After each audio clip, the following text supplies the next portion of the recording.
Good afternoon. The November 3rd, 2025 special meeting of the Seattle City Council will come to order. It is 2:02. I'm Sarah Nelson, Council President. Will the clerk please call the roll?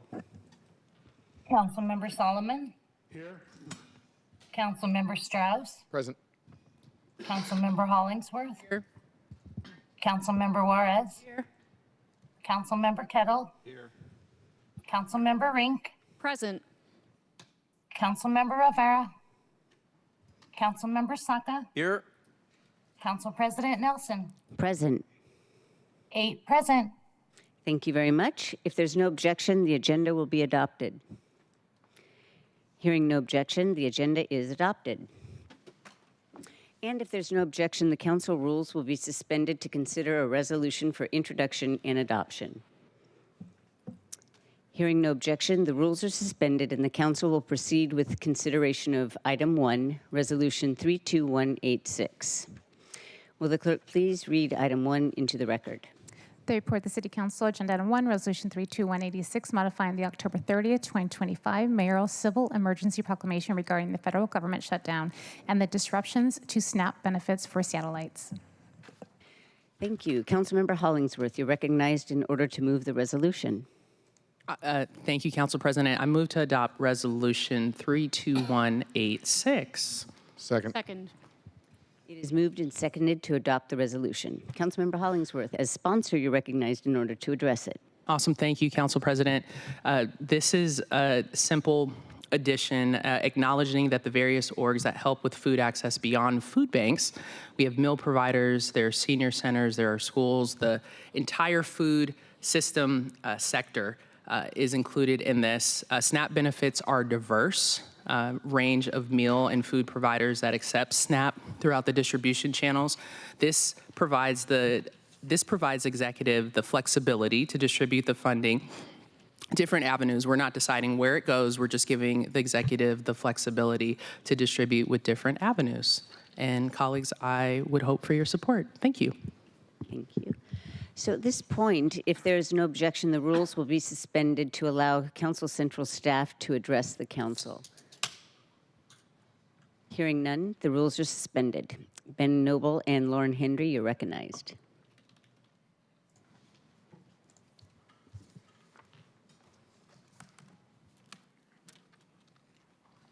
Thank you. Good afternoon. Good afternoon. Please introduce yourselves for the record. Lauren Henry, Central Staff Legislative Legal Counsel to the Seattle City Council. Ben Noble, Central Staff Director. If council wishes, I can walk through the October 30th, 2025 mayoral proclamation and then a summary just affirming what Councilmember Hollingsworth has already said about the limited actions and modification here today. Please do. So on October 30th, 2025, the mayor did issue a civil emergency proclamation regarding the federal government shutdown and its dire impacts on the SNAP beneficiaries in Seattle. The mayor's proclamation quoted that roughly 50,000 Seattleites received SNAP benefits totaling approximately $16 million per month, and that those individuals and families would be impacted due to the disruption in monthly SNAP benefits. As a result, the mayor's proclamation was issued pursuant to SMC 10-.02.010, which affords the mayor via his emergency powers the opportunity when certain pre-existing circumstances or a threat to various circumstances like the safety or welfare of Seattle's residents, the opportunity to engage those emergency powers. So that occurred on October 30th, and specifically, the mayor had two delegations to his city department heads. The first was to the director of the city budget office, authorizing the spending of emergency funds to mitigate the loss of SNAP funding and food access. including but not limited to contracting with certain organizations to increase food availability. And the second delegation was to city department heads generally to authorize and permit the use of city facilities and equipment, and to reassign personnel from their ordinary duties to assist in this emergency. Now, pursuant to that same SMC 10.02.010 subsection C, the council has 4 options. One is not to act, in which case the proclamation and any forthcoming executive orders stand as they are until the civil emergency is either terminated by the mayor or by a 2/3 vote of the council. And then the 3 remaining acts are actions of the council. One might be to confirm and ratify the mayor's proclamation as it stands. The second would be to modify the proclamation, and the third might be to reject it outright. The path before you now by resolution is a simple modification of the mayor's proclamation. And as Councilmember Hollingsworth already stated, there are just 2 components to this resolution. They both recognize that the scope of the food shortage will likely necessitate distribution to the full spectrum of established food systems in Seattle, and they therefore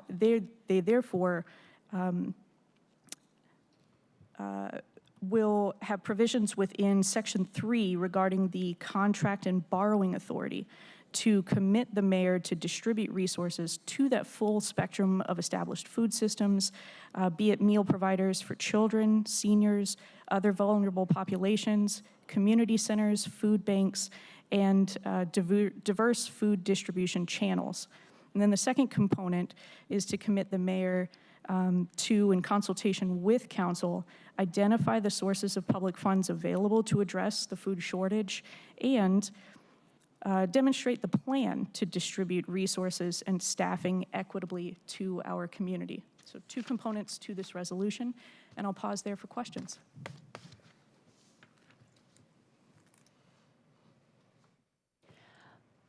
Well, let me just jump in and say that speaking for myself, it feels like we are experiencing, or we are responding to the impact of what's been a slow-moving train wreck, because we've been seeing this coming for a long time. However, now it is upon us. And I am proud that the city of Seattle is stepping up, because we know that more than 50,000 people in Seattle use this benefit, and we're stepping up to put as much resources as we can forward to help those people in need right in this very, very moment and going forward over the next few weeks. So thank you very much for that synopsis of our options and the process that we must go through. Colleagues, are there any questions? Council President, if I might, I could perhaps shed a little bit of light on the resources that are potentially available and that are being, by implication, targeted in the emergency proclamation. So in particular, the general fund has 2 large reserves. One is the rainy day fund, or the more technically the revenue stabilization account. That's to address shortfalls in revenue. That's not the situation we're in here. The other is the emergency sub-fund, and it's to address unanticipated expenditures. And that is presumably exactly the situation we are in. As of now, that fund has just over $85 million in it. There's a set of policies that call upon the city to fully fund it to a level, and we have been doing that. So if it is drawn upon in a significant way, that policies do call for it to be replenished over time in an appropriate way. But there are significant resources available for this kind of a thing, although obviously it's not necessarily what anyone had anticipated that emergency sub-fund being used for, but just for you to understand kind of bigger picture about, to the extent that the mayor is pointing towards resources, those are they, if you will. Thank you. Councilmember Juarez. Thank you, Madam Chair. Thank you, Lauren and Ben. Let me just ask a quick question. So under the civil emergency powers, is this the first time our city has done this for something as basic as food? And also, is there other cities that are doing this? I might be able to answer the first question. The most recent time these powers were invoked was during the pandemic, and that was more specifically about the medical response. But part of that was, as I recall, about food, because, for instance, the meals available to children via school and the like were disrupted. So that was part of the overall effort, but obviously a different situation. What about other cities? I've only been reading the paper that you have, that currently there are other cities that are, and states that are doing things comparable. Same, this is a fast-moving issue, but so far I have read about various state responses to standing up food distribution centers and the like, but I need to get back to you about the array of city commitment. Right. If I can have one follow-up, Madam Chair. So is this it's 8 million, right? Rainy day? Or I'm sure, just... And it was interesting divergence here between the proclamation itself does not reference the dollar amount. Right. The public information provided by the mayor indicates that as much as $8 million is what they have in mind, yes. Over 2 years? 1 year? Over 2 months is our understanding. I'm sorry, 2 months. Yeah, November, December. Okay, thank you, Madam Chair.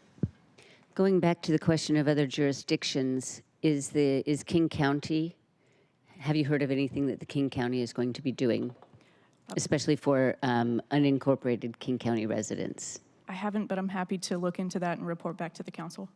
Thank you. Let's see. Councilmember Strauss. Thank you, Council President. Colleagues, just noting that providing food to hungry Americans is the duty of the federal government. In this time where they are not doing their job, we as the City Council, along with the Mayor of the City of Seattle, will do all we can to keep Seattleites fed. This proposal before us is not a sustainable solution, and we will do everything we can to keep the people of our city fed and healthy to the best of our abilities. At the end of the day, the federal government needs to reopen and do their jobs so that everyday Americans can get the food that they need to learn, work, play, care for their family, and everything else. Thank you. Councilmember Kettle and then Councilmember Rivera. Thank you, Council President. Thank you, Director Noble and Ms. Henry, for joining us today and giving that background. I want to start off by thanking Councilmember Hollingsworth for your leadership on this and speaking to this, because this builds on the work that you've done in terms of grocery and pharmacy deserts, and I've heard you in media, I've heard you from the dais, and that leadership is really important, so thank you for your work. And in answer to Ms. Henry's point, we need to act. We need to show leadership, and we need to show Seattle's values. I think that's important across the board, but especially in this area. So in terms of the three options, yes, we need to act. We need to modify based on Councilmember Hollingsworth's efforts here. Separately, I just wanted to note, we do need to go beyond food banks. But at the time, I do want to say thank you to the Queen Anne Food Bank that does great service there at Sacred Heart Church in Uptown for the community. I've been there, and what they do is incredible for the small size that it is. It has an oversized impact despite its small size. And I want to thank the men and women and the people that really make the Queen Anne Food Bank work. And by the way, that is also not those that just work at the food bank. The relationships that that food bank, like all the other food banks have with all the various grocery stores or maybe a bakery, all the various pieces of this food distribution network, if you will. It's a grand undertaking, even if for a smaller one like the Queen Anne Food Bank. And then next, I'd like to say, I think all of us have seen this because it's part of our duties as council members, going out in community. And there you realize that food banks it's not enough. And the food distribution that really happens is tied to our housing and our service providers. D7 downtown, but really all across the city, you see this with providers who are taking on that piece, that food piece to bring to their clients, their people, the people that they're taking care of. And that is really important to understand because that's something that a lot of people don't see. we're privileged in that sense in terms of engaging with community, engaging with housing providers, engaging with human service providers, and seeing the work that they do, particularly in the area of food, and to ensure that those that are under their care or that they're engaged with are in good stead.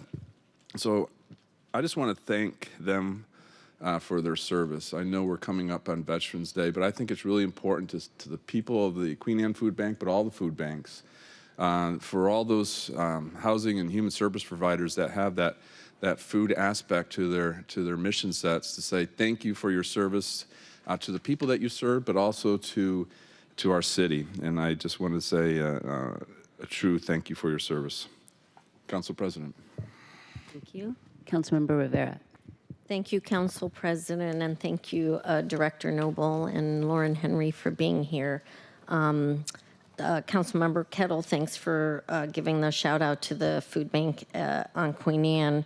I want to give a shout out to University District Food Bank and the Wallingford Food Bank operated by Family Works, and to all the food banks across our city who are really having to pick up now where the federal government is not doing its responsibility.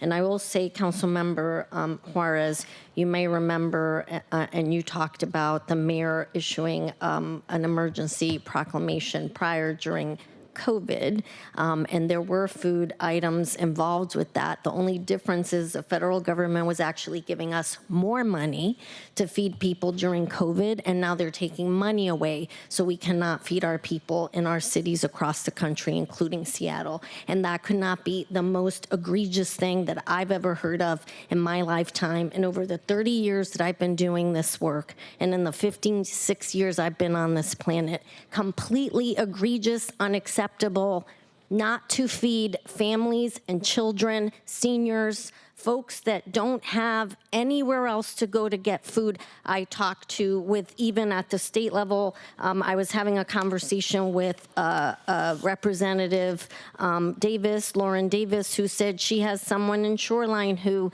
called her because he can't leave his home and he doesn't have any food or access to food. That is completely unacceptable. During COVID, Ben, you're right, we were getting meals to children because some children, the only meal they have that day or the only couple meals they have it at school. And we were trying to figure out how to get SAC meals to those families so they can eat. And then now we're seeing this administration saying, we don't care about families across this country. We don't care whether they can eat or not.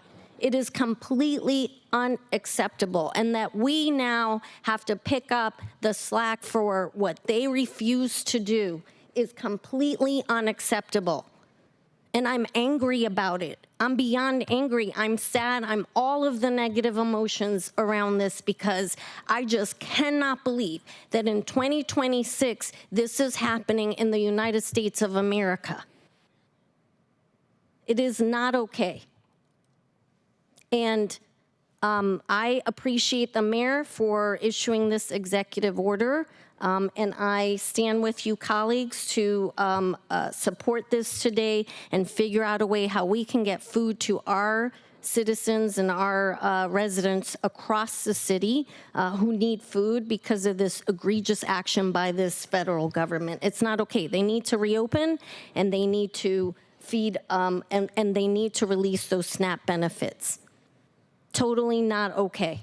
So thank you, Council Member, or Council President, and I would apologize for my outburst, but I'm not going to because it's simply just not okay. Thank you. Outburst appropriate. Thank you. All right, Councilmember Rink. Thank you, Council President. I will actually start my remarks by thanking Councilmember Rivera for her anger, and I share in it. It is absolutely unacceptable, the circumstances we are in right now. And so I want to thank you for your passion, and I share in it as well. And thank you, colleagues, for your remarks. I know as the chair of the Select Committee on Federal Administration and Policy Changes, my office has been closely following the changes in SNAP eligibility from the Big Betrayal Bill and now the impacts of the federal government shutdown. And we must be clear that the Trump regime and congressional Republicans' inability to govern an active willingness to weaponize food access for over 40 million Americans is unprecedented and intentionally cruel. And this past Saturday, November 1st, actually marks the first time in history that SNAP benefits lapsed, and this includes previous federal government shutdowns. And this is a policy choice. And nearly 1 month in, with no end of this federal shutdown in sight, Republican leaders in our nation's capital are continuing to play games with low-income families, as low-income families are figuring out how they're going to get food on the table for their kids. And earlier this morning, we learned that the federal government will only, quote, be obligated to cover 50% of SNAP-eligible households' current allotments for the month of November. And this is only happening because a federal judge in Rhode Island ordered the U.S. Department of Agriculture to either start providing full November benefits or partial benefits, as USDA opts to only draw on the SNAP's contingency fund. The federal government has the power to turn this funding back on, even during a shutdown, and they simply lack the will to do so. This is a choice. And here in Seattle, we do not lack that will. We refuse to let people go hungry. So I will be throwing all of my support behind this action by the city. And I want to close by thanking our community because I saw some incredible things happen over this weekend. Over this weekend, I was in Capitol Hill and came across a pop-up food drive sponsored by just folks in the neighborhood who are coming together to meet the moment. In just 2 hours, they brought together, we had nearly 2,000 pounds of food donated by our neighbors. And all of that food is going over to the Rainier Valley Food Bank as well as Jewish Family Services. And I know I've seen local restaurants also stepping up to bring together food and provide meals for our neighbors. Just over the past couple of days, I've seen Seattleites step up in absolutely remarkable ways. It's been nothing short of inspiring. And so I want to thank every neighbor who's donating their time, their money, their pantry goods, and I want to thank every human services provider who is on the front line of taking care of our communities most vulnerable during our time.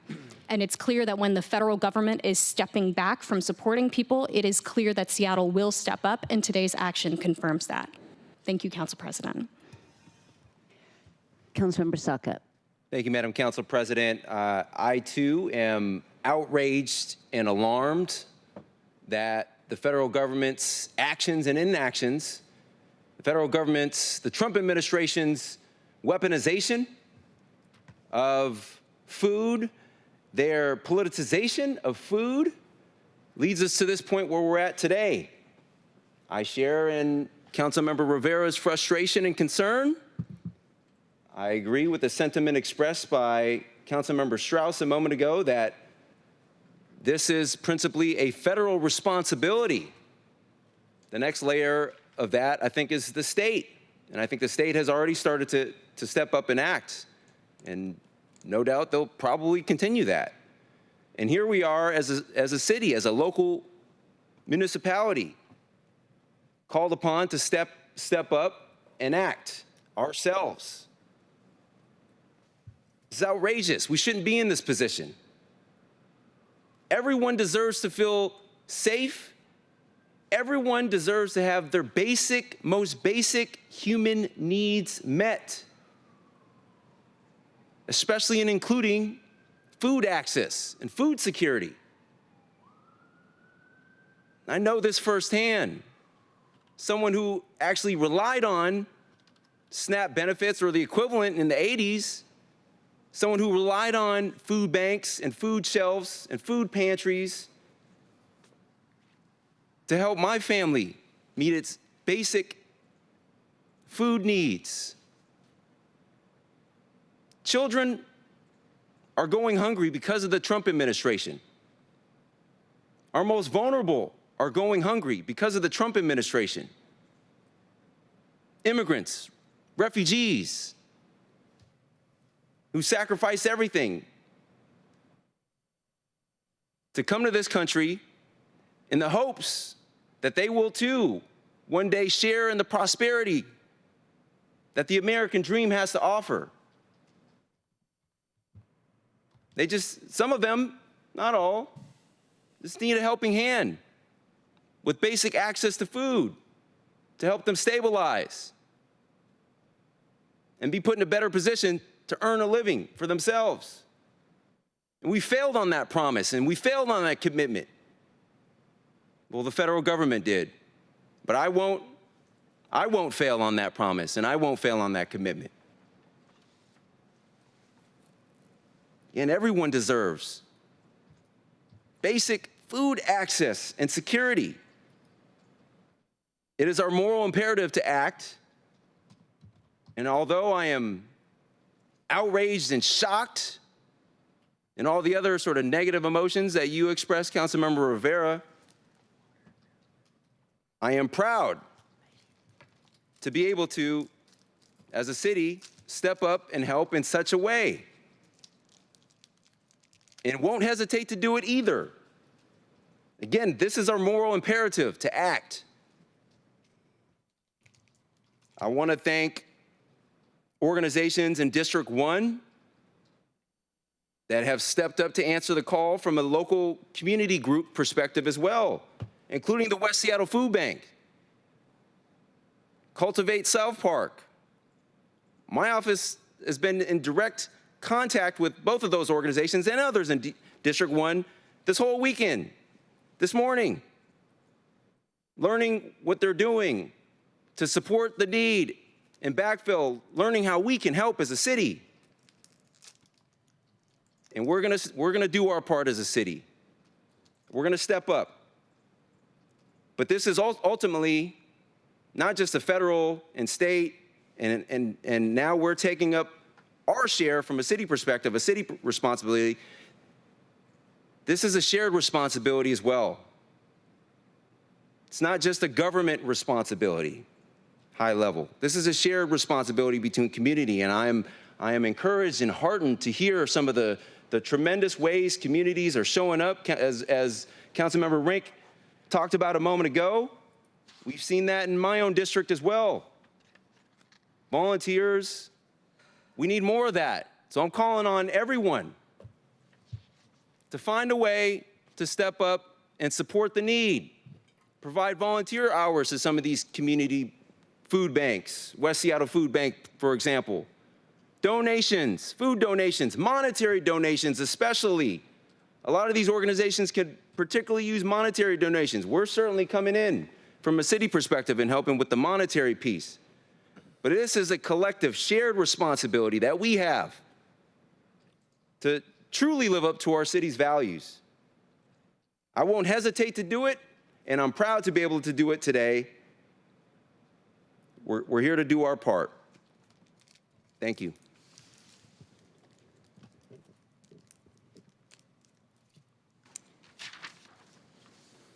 Anybody else? Just one moment, please. So I do have some specific questions. I have to note that I second everything that people are saying. We are recognizing the generosity of our city. I had occasion to be out and about, going on many porches yesterday, and I saw bags of food on porches. So it's not just organizations, it's individuals that are stepping up, because when the federal government won't lead, Seattle will. And that's what we are doing as a city today.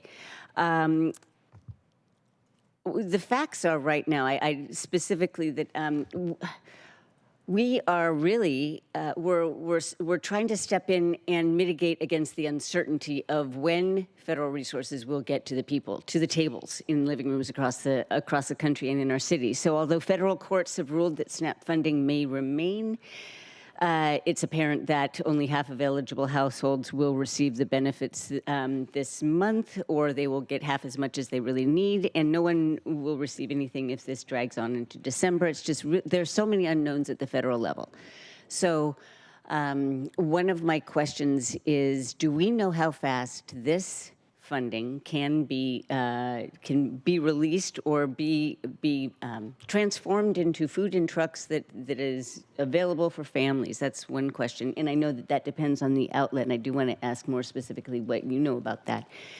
But then also, I've had questions prior to this meeting, people asking, well, what if you don't need all the $8 million, or what if everything is fine, in 5 weeks or 6 weeks? And so I just kind of want to know more about those dynamics. But the fact is that it is now November 3rd, and there are people that haven't had the resources for 2 days, 3 days.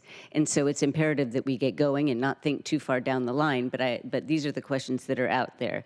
It is just a shocking situation that we have to deal with right now, and It's incomprehensible, the harm that many families are feeling right now and could continue to feel if we don't act right now. So, and we are, but they will still be a few days in arrears.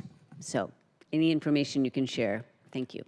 I do not have details, but it is my understanding that the executive, the person, the director of HSD, has met with sort of the Food Network. That there is an ongoing group of folks who are involved in that work, consulting with one another regularly, and given assurances that the city will be providing resources shortly, so that they are able to move ahead immediately in terms of ordering and bringing new food into the system, because they know that they will be reimbursed and shortly.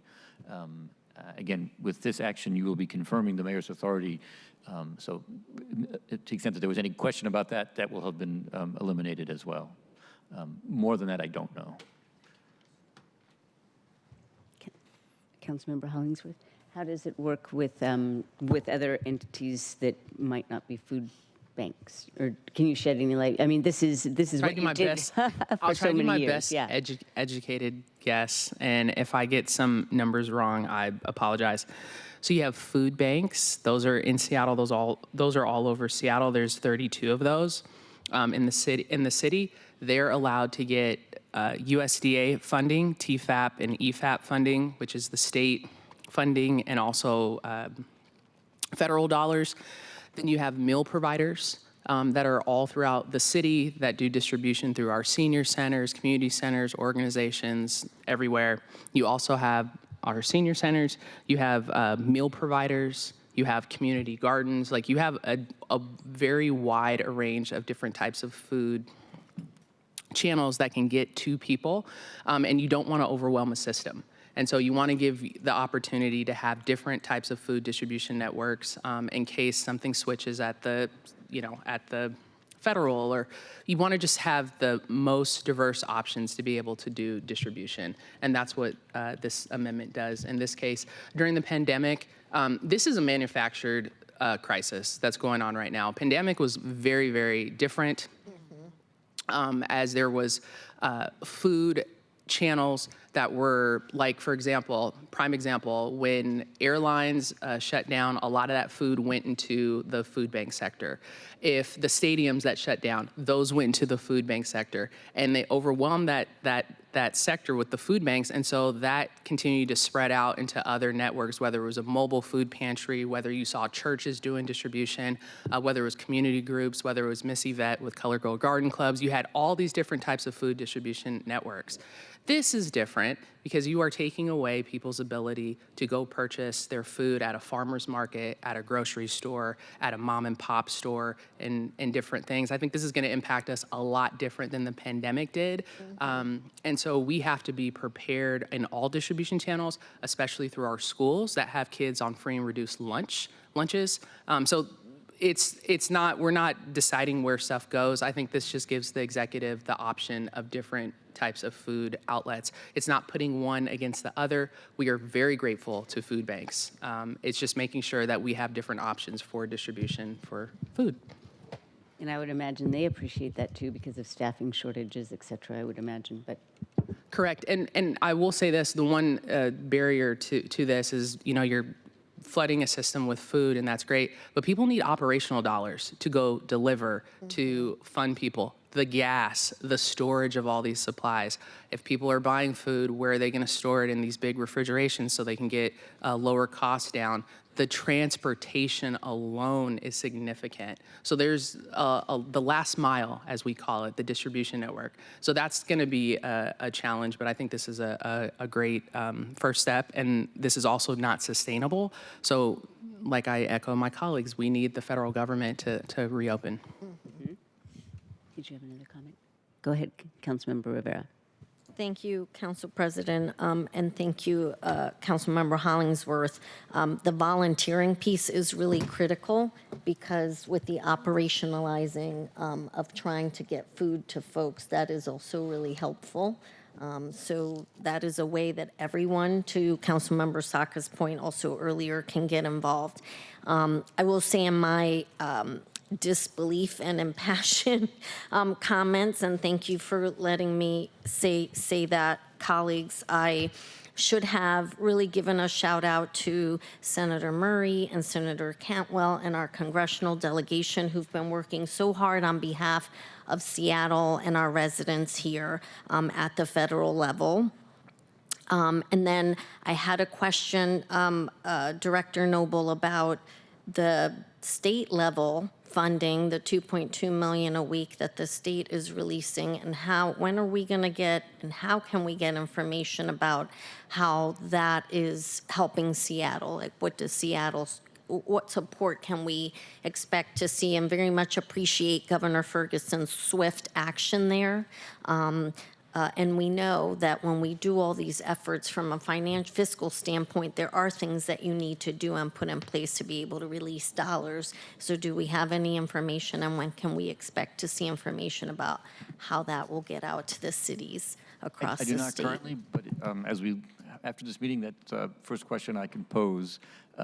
I also, while I've been sitting here at moment to consult with the executive, I have some additional information about the distribution mechanisms they are currently pursuing. And those include food banks, meals programs, and then food bags to send home to families with children and their parents, obviously, from both child care facilities and schools. So again, to me, these are the familiar systems that were tapped during the pandemic, as we discussed previously. So that is, as I understand now, the work that is underway. I will follow up with the question about how the state money is feeding into that system, and whether there's any way for us to know what share of the state's money is coming to the Seattle area. Thank you, Director Noble. And colleagues, I've been in close contact with the interim superintendent. I'm going to reach out to him today to ask that question also. I really appreciate that Seattle Public Schools, all the work they do to make sure they're providing food to the kids at school. And I want to learn more about how all of this will be operationalized, because during COVID, we partnered, we came together to make sure that kids and their families did have food, and that is what we're doing now. I will let you know, colleagues, what I hear back in terms of that.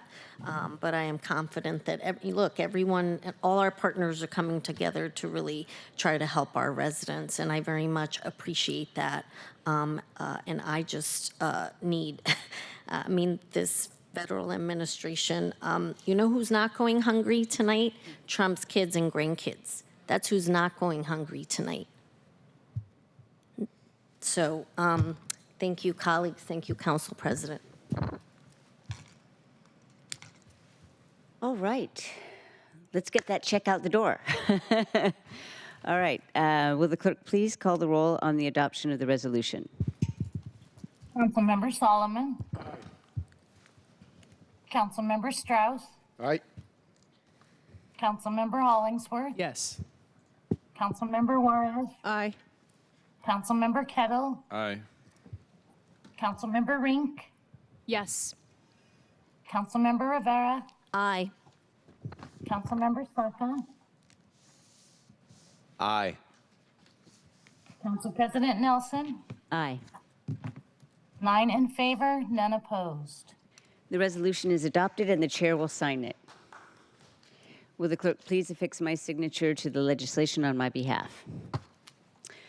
All right, colleagues, the city will now, the city will now discuss and have the opportunity to affix our signatures to a letter drafted by the Puget Sound Regional Council relating to the U.S. Department of Housing and Urban Development's Continuum of Care program. Another wrinkle, federal wrinkle. Councilmember Rivera, you are recognized in order to address the letter. Thank you, Council President. Colleagues, the Puget Sound Regional Council, of which I sit on the Growth Management Committee, is bringing this letter to our attention and requesting that we provide our support.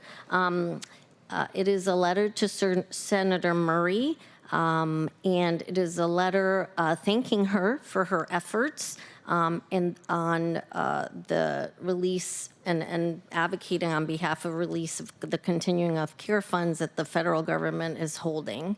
This is, to Council President's point, another wrinkle that this administration now, one more thing that they are doing to basically what I see as an attack on our residents and our folks that need the help the most. This funding, the continuing of care funding, is used to provide permanent supportive housing for those who are in the most desperate need of shelter. As we have just spoken about in distressing detail, the federal actions are creating fear and confusion among those who are most in need of our help. This letter was written by the Puget Sound Regional Council in consultation with their lobbyist in DC, who actually happens to be our lobbyist as well. And it's to amplify our call to the federal government to release our tax dollars so we can care for our residents. We won't be taking a roll call on signature. If you would like to sign, our clerk has provided there is a place you go in and sign your name that the Puget Sound Regional Council has provided for us. But because we need to do everything in open session, I wanted to bring it to your attention at this meeting. Okay, so are you going to explain the mechanics before you? Just want to clarify, we will do roll call in open session, and then therefore, which will then allow your staff to affix your signatures on the form letter online. Thank you. Thank you, Amelia. I stand corrected.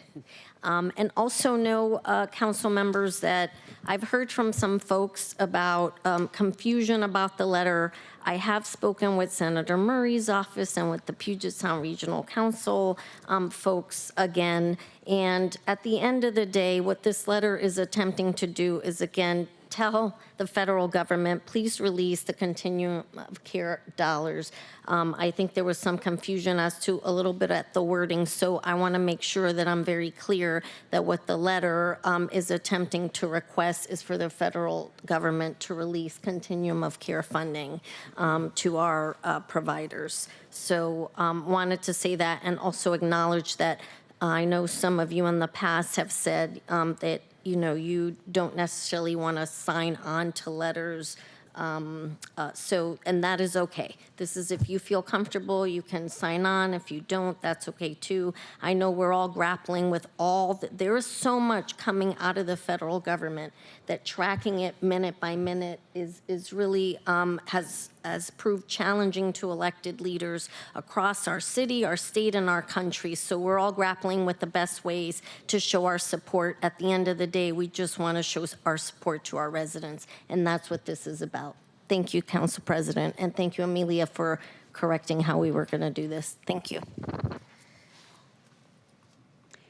Councilmember Kettle. Council President, thank you. Thank you, Councilmember Rivera. I am one of those people who don't do sign-on letters, so I just wanted to say it out loud because at some point you'll see that the signature won't be there because I don't do sign-on letters. I've done this before, and to change my my approach now would be not in keeping with my decisions in the past related to sign-on letters. It doesn't mean I'm not concerned about continuum of care and all the ways that it comes to us and the pieces of it and the need for the federal government to do its part. This is just basically an administrative approach, if you will, that I have related to sign-on letters. So thank you, Council President. Thank you, Councilmember Rivera.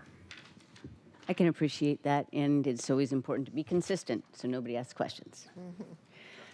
Councilmember Rink.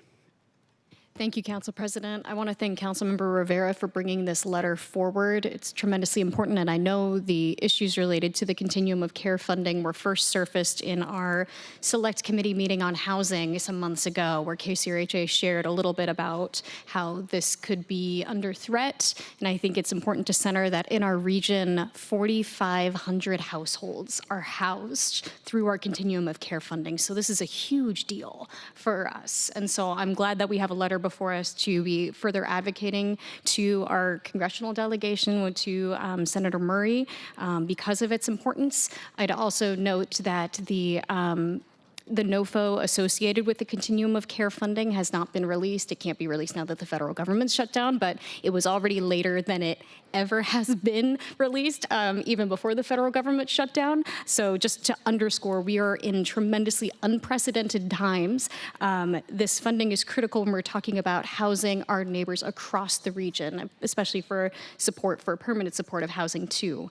And so I also want to affirm the listening public that this is one piece of advocacy that's tremendously important, and we need to do hard work to also contingency plan about how we'll make sure that all of our housing stays online.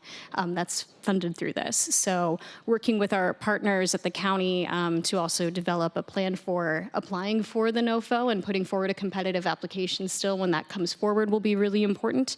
But this is a really important piece of advocacy right here today, and I'm glad that it has come to the attention of the Puget Sound Regional Council. And I want to again thank Councilmember Rivera for bringing this letter forward today, and I will be adding my name. Thank you.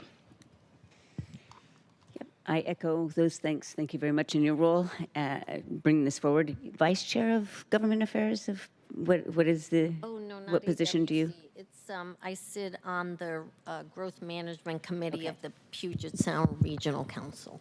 Got it.